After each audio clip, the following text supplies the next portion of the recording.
Good morning. I'm Aaron Becker. The time is now 8:25. Authorities say four of five inmates were caught Saturday night, a day after their escape en route to a central Pennsylvania prison. The fifth man remains at large. Sheriff spokeswoman Erica Stewart said a pair of special sheriff's units caught the four men about 24 hours after they escaped. But they are not releasing further details on where or how the fugitives were caught.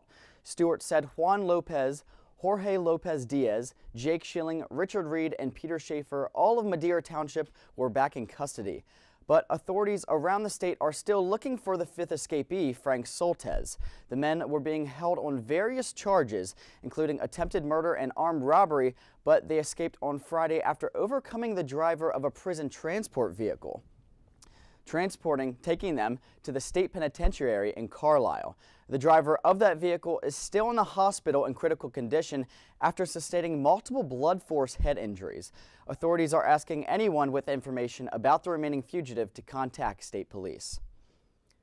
Firefighters responded to a church in Martinsville that broke out around 4:30 this morning. It happened at Calvary Episcopal Church on 5th Avenue, and the fire caused extensive damage to the church's vestibule and some water and smoke damage to the main altar. Investigators say lit candles sparked that blaze. No one was seriously injured, but one firefighter did suffer minor injuries when he slipped on some rubble at the scene. The Pennsylvania Department of Motor Vehicles said Saturday that it is investigating a potential security breach of its credit card processing services.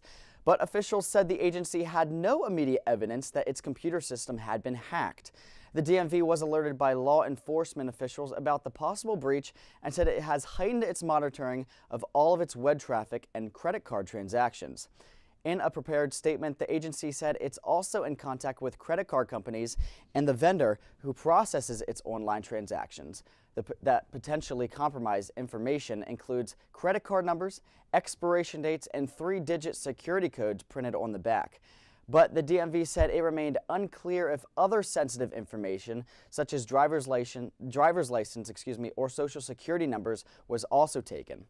The potentially problematic transactions were believed to have been made between August 2nd, 2013 and January 31st of this year.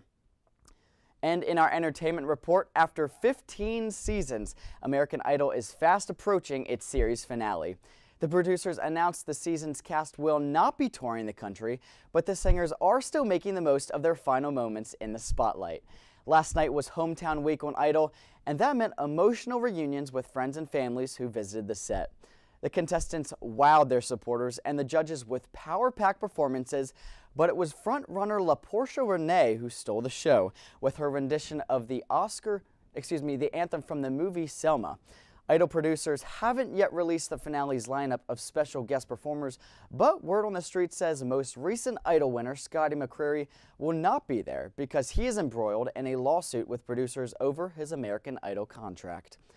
And in sports, not a great weekend in our region for college football fans. UConn beat Pitt on Saturday 24-17 for its first Big East win this season. Penn State lost to the University of Nebraska Cornhuskers 32-23. And West Virginia fell to Oklahoma State 55-34. Right now we have your morning traffic update. Not too bad out there at the moment, but expect delays on the Parkway West inbound.